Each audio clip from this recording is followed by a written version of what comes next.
Hey everybody, we are back. Welcome to Hope for the Soul Season 8.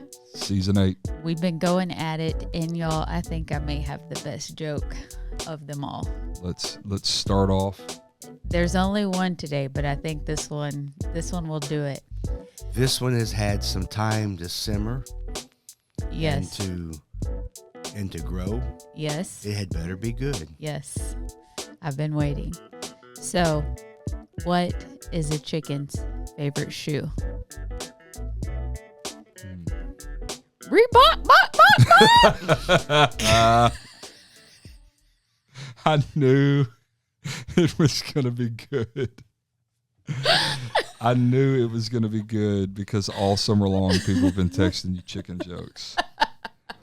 So do you have like a list of jokes? Do you keep them like on your phone? I do. I have a list of jokes. And actually, I will tell y'all that I found this joke like back in June. I found it. This one I found. Well, then probably like a few weeks later, Cameron texted me. He said, "Hey, I have a joke for you for Hope for the Soul." And I said, "Yep, already on it. Already have it saved." And then not long after Cameron, my mom says, "Kayla, I have another joke for you." I said, "Guys, I've already got it. I'm doomed. on it." We have a wide variety of contributors to Hope for the Soul. Yeah. Well, I'm glad to be back. Yeah, it's been a good time. It's been a good summer, a hectic summer, but we're back. So, Dad, what do you think? Well, it's been a busy summer for us. I was thinking this morning that I spent time in 3 foreign countries this summer. Globetrotter. I just got back from Spain this week. I spent 14 days in Brazil. But the third foreign country that I've been in is I spent a week or so in Lufkin, the missions field of Lufkin, Texas. I knew it. Oh, it's so great. Well, yeah. So you went on mission trips. Well, what I'm doing is I've been recruited by this group called the what is this thing called? The Global Apostolic Theological Studies Group. They call it GATS. And what the United Pentecostal Church is doing is they have Bible colleges all over the world. For instance, I spent 2 weeks in Brazil. Let me help you out with spilling this coffee. And there's over 2,000 churches in our United Pentecostal Church network in Brazil, of which there's over 100 Bible schools. And the way they do their Bible schools there is they'll have a group of churches, say in a city, and the pastors all partner, and they have a study group and a Bible school, and they have a systematic study. So like in Brazil, they've got 100 of these. And what I'm doing is I'm part of a team that is invited in to do like continuing education for the professors, the teachers. And one guy says we get to train the teachers. And so it's fun. Yeah, that's neat. It's challenging. And so I've just got back this week from a few days in Spain doing the same thing. Have a couple more stops this year, and we'll see where this takes us. Don't know how long I'll be involved with this. They might fire me. Who knows? But can't fire me. I quit. Can't fire slaves, can you? Yeah, so that's cool, Dad. I'm really happy for you. It's been an eventful summer.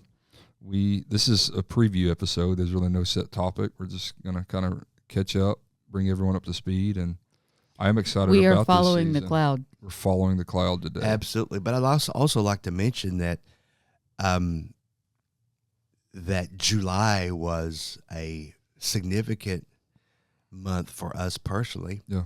Because that's the month that we said farewell to my father. Oh. And he was 83 years old, had suffered tremendous amounts of pain through metastasized cancer through his body. And on Sunday, about July 15th, he left us. And the pain stopped.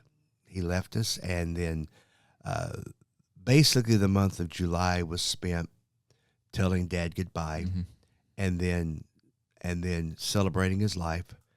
And then the many people that came and shared love with us during that time was touching. We had people from basically all over the world who literally flew in and surprised us.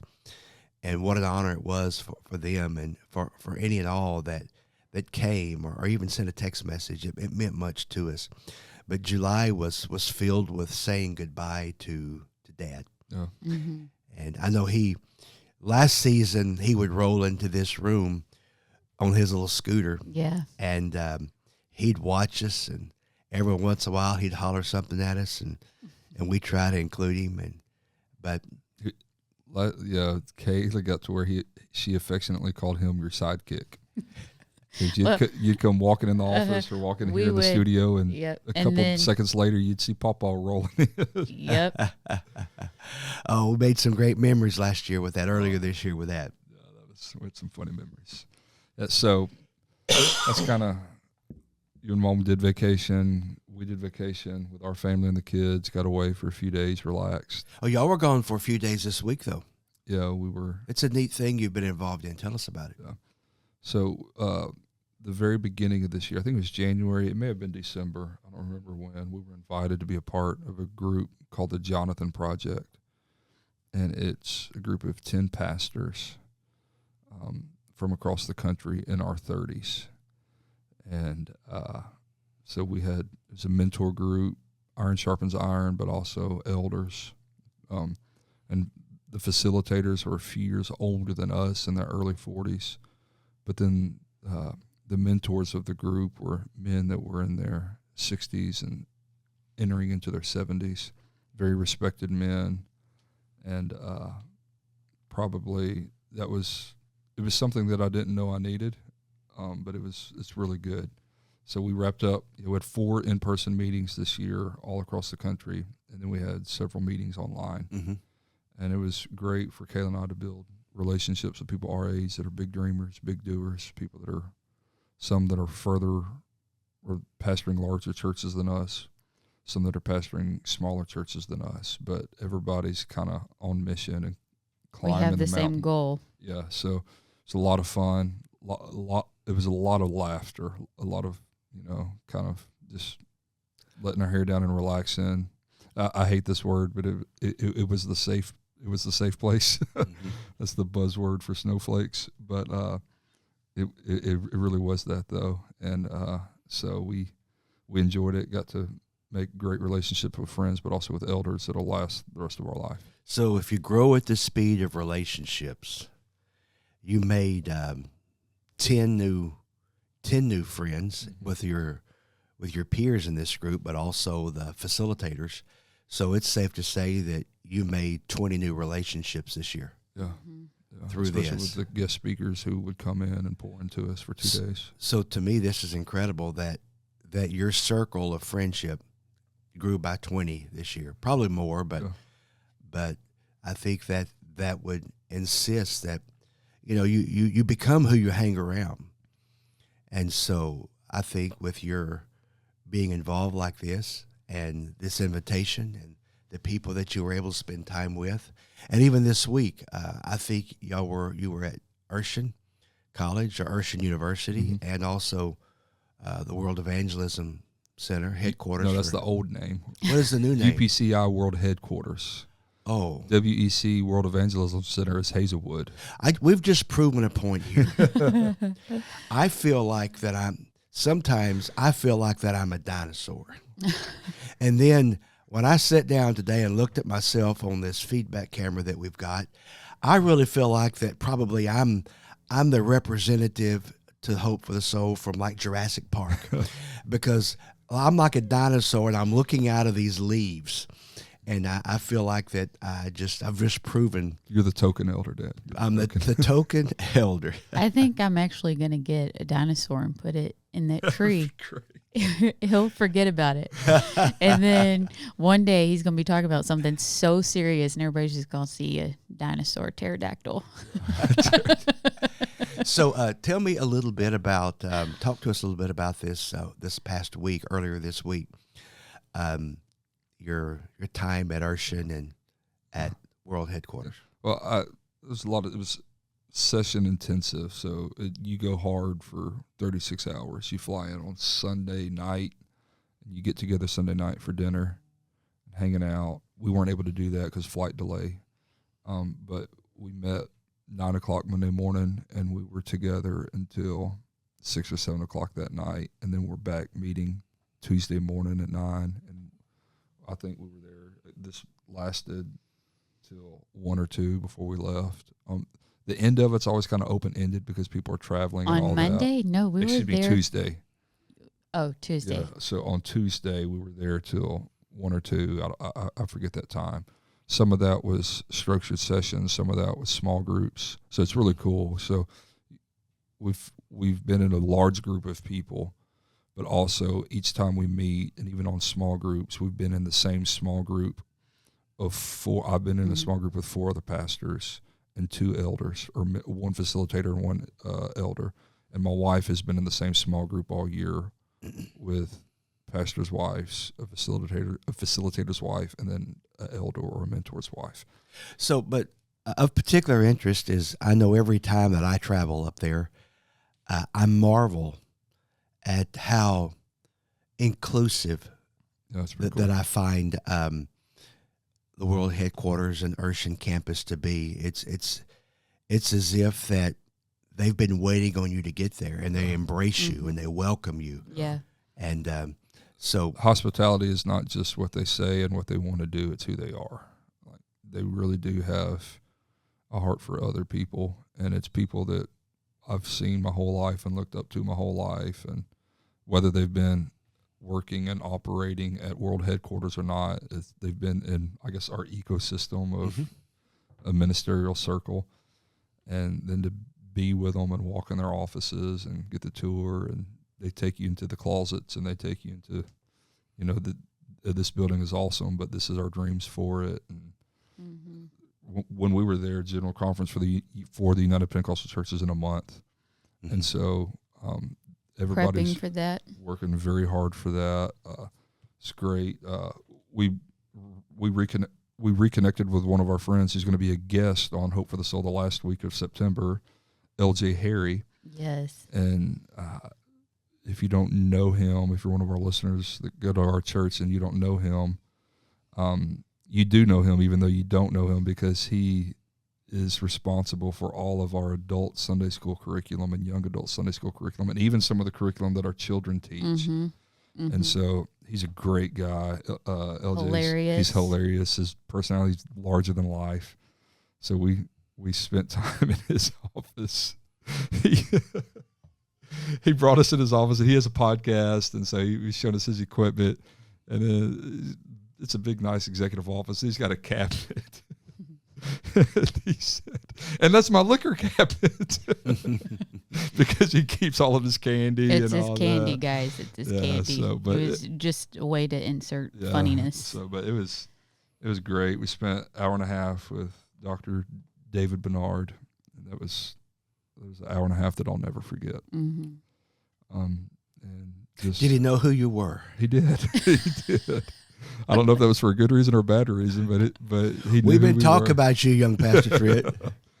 Yeah, come up here and see us. Yeah, no, it was a very special week, and seeing, I think the World Headquarters is amazing, which I knew. I've heard of the miracle of how that unfolded and how we bought that, and it's as nice as any corporate building in America. I mean, it's state of the art. I mean, it's unbelievable. They took us through even like the IT room, the server room, which is a massive room. It's freezing cold. It's glass, and it's just rows and rows of servers.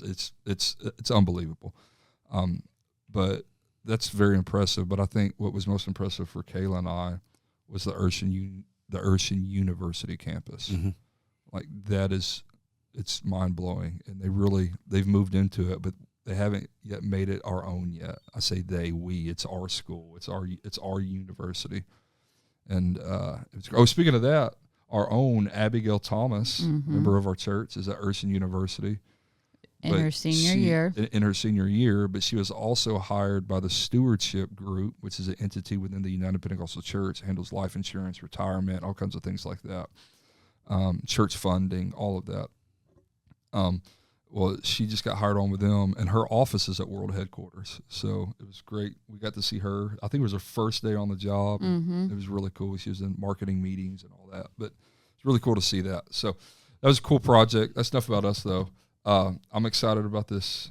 I'm excited about the future of Hope for the Soul. Yeah. So we've got LJ coming. What do you have, babe? Well, we're going to change things up a bit. So we are. You don't want to miss the week of Halloween. You do not want to miss it. Oh, Lord. Well, sorry, y'all. Okay, first we forgot to mention some news. So, Alex, Sister Shirley, she has gone back home to Ohio. Boo. Boo. So we won't have any more cat stories that y'all like to no cat jokes that y'all like to pick on her. But Alex, what camera am I looking at? I'll look at one. Alex, we're still going to make fun of Fifi. Fifi has found his place. He's forever a character on Hope for the Soul.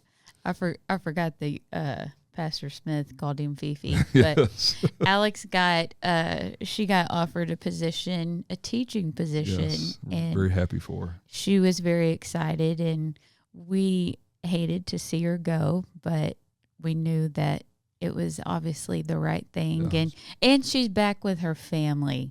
That's one thing that I've told her over the years, that she was a bigger person than I was, because I couldn't be that long away from my mama. Yeah, she lived away from her family for 6 years. Yeah. Yeah. So she's back with her family, and that means you have a new responsibility on Hope for the Soul. Hold up. A single responsibility? Well, tell us from your perspective. I will say that, do y'all see my point? Like, behind me, I look like I'm on the set of like CNN or Fox and Friends. A little behind the scenes producer cam view. Yes. Director cam, I guess that would be. Yeah. So. Well, I don't know why you're complaining. Look, you got your own little camera now, and that's a fancy little thing that you're looking at. It's a cute little camera. It looks like a Barbie face cam. Yeah, your kids made fun of it. Yes, they did. Mama has a Barbie cam. Uh-huh. Speaking of kid, Kiki's in the studio today. Hey, buddy. Hey, Bubs. Kiki's home from school sick today. I seriously did not even know you didn't know he was in here? He just snuck in here. You should. Well, I guess you can't move that camera. I had no idea. Hey, Kiki, come over a second. Come over here. You were asking if you could be on the podcast last night. He was. Podcast, Bubba. Get right over here close to Papa. You can tell poor guy's sick. There you go. Word. He's so pale. Look at this guy. He had a rough night. This guy is the next pastor of Conroe Church. It's not often. We don't have many all-nighters, especially now that the kids are older. But we had an all-nighter last night with Kiki. Yep. Poor guy was sick. We may have slept a couple hours. Yeah. It was one of those that required all hands on deck. Uh-huh. He's doing better. He's doing better. You want to say a little something, Kiki? No, that's when you know he's sick. Here's your chance. You want to tell the world something? When he doesn't want to say anything, that's when here's the microphone, Bubba, right here. He you can does do not feel good. Yeah. You don't want it. All right, go sit back down. There's no preaching that boy today. None. He's been telling his daddy that he needs to preach because he's got a few things to say. He's got a sermon. Yeah, well, and he said he's working on a new one, but he hadn't told me what it is. So yeah. All right, well, I think we've rambled, but we're glad to be back. This is just kind of a, hey, we're back episode. We're back. And we're still working on booking guests this season, and it's gonna be a great season. Mm-hmm. October is Family Month here at Conroe Church, so the podcast in October. We're gonna implement Family Month on the podcast, but starting next week, it's gonna be different. Yeah, it's gonna be a little different than we've ever done. So stay tuned. Thanks everybody for listening. And we will see you, or you will hear us next week right here on Hope for the Soul. Hey, also share this episode with a friend. Text the YouTube link, or if you listen on Spotify or Apple Podcasts, text the link to a friend. and leave a review. That always helps us as well. We're looking forward to seeing continued growth right here on Hope for the Soul.